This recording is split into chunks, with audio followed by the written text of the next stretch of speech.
یہ وہم عبداللہ بن عمر بن العاص کو بھی قریشیوں نے ڈالا تھا، جو غامدی آج امت کو ڈال رہا ہے، جو انکار حدیث کرنے والے آج امت کو ڈال رہے ہیں۔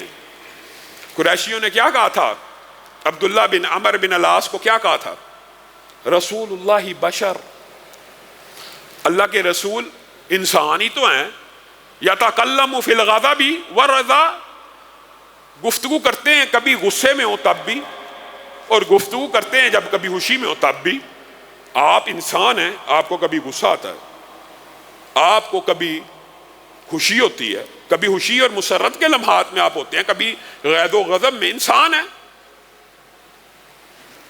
لکھنا چھوڑ دے رسول اللہ کے اقوال، آپ کی باتوں کو لکھنا چھوڑ دے، کیونکہ رسول اللہ بشر ہیں، بعض باتیں بشری تقاضوں کے تحت ہوں گی، یہی انکار حدیث کا فلسفہ ہے۔ بعض باتیں بشری تقاضوں کے تحت ہوں گی، بعض نبوی کے تحت ہوں گی، بشر ہی ہیں۔ بشری تقاضے کے تحت غصے میں کوئی بات منہ سے نکل جائے تو وہ بھی لکھ دیتا ہے، تو وہ بھی لکھ دیتا ہے۔ یار عبداللہ کیا ہو گیا تجھے؟ ہر بات رسول اللہ کی لکھ لیتا ہے۔ عبداللہ بن عمر بن العاص ان باتوں سے متاثر ہوئے اور لکھنا چھوڑ دیا۔ رسول اللہ صلی اللہ علیہ وسلم نے دیکھا کہ اب میں باہر آتا ہوں، عبداللہ لکھتا نہیں ہے۔ پوچھا کہ اب لکھنا چھوڑ دیا ہے؟ آپ نے سارا ماجرا سنایا کہ اس طرح قریشی آئے تھے، سردار بھی تھے، فلاں بھی تھا۔ انہوں نے کہا کہ رسول اللہ کبھی غصے میں ہوتے ہیں، کبھی خوشی میں ہوتے ہیں، تو ہر بات ہی لکھ دیتا۔ تو رسول اللہ صلی اللہ علیہ وسلم نے کہا تھا والذی نفسی بیدی، اکتب اکتب فوالذی نفسی بیدی، اے عبداللہ لکھا کر لکھا کر لکھا کر، اس ذات کی قسم جس کے ہاتھ میں محمد صلی اللہ علیہ وسلم کی جان ہے، ما یخرج منہ الا حق، اس زبان سے حق کے علاوہ کبھی کچھ نہیں نکلتا۔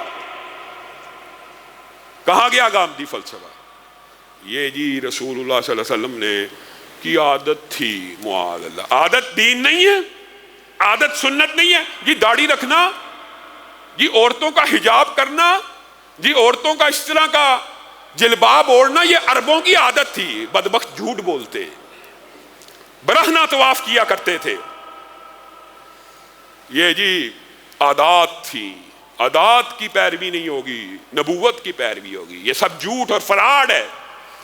رسول اللہ صلی اللہ علیہ وسلم کی ہر عمل کو سنت کہا جائے گا، ہر عمل کو دین کہا جائے گا، اس کے ہر عمل کے ان کو ہر عمل کی اتباع کے اوپر ثواب ملے گا۔ یہ آپ کو گمراہ کیا گیا۔ اور میں آپ کو ایک بات بتلاؤں، رسول اللہ صلی اللہ علیہ وسلم نے اپنے صحابہ کی ٹریننگ بھی اسی طرح کی۔ یہ موضوع بڑا طویل ہے، انشاءاللہ کبھی موقع آیا اس کے اوپر مستقل خطبات دیں گے، سیرت کے باب کو کور کر کے۔ رسول اللہ صلی اللہ علیہ وسلم نے اپنے صحابہ کی ٹریننگ بھی اسی انداز اور اسلوب میں کی ہے، اور وہی انداز اور اسلوب اللہ بھی قرآن میں چاہتا ہے اور رسول اللہ بھی اپنی امت سے چاہتے ہیں۔ کیا؟ ٹھیک ہے، ہو سکتا ہے کسی وقت ایک بہت بڑے عالم کو غلطی لگ جائے، کوئی انسان ہے، نبی تو نہیں ہے۔ اگر اس کو غلطی لگ گئی، کسی نے آ کے کہا کہ یہ قرآن میں ایسے نہیں ایسے ہے، تو وہ کیا کرے؟ وہ دوبارہ غور کرے، وہ اس کے دلائل کا جائزہ لے۔ اگر اس کی دلیل قرآن و سنت کے مطابق ہو، اپنی بات سے رجوع کر لے۔ رسول اللہ صلی اللہ علیہ وسلم نے اپنے سارے صحابہ کی ٹریننگ اسی انداز میں کی ہے۔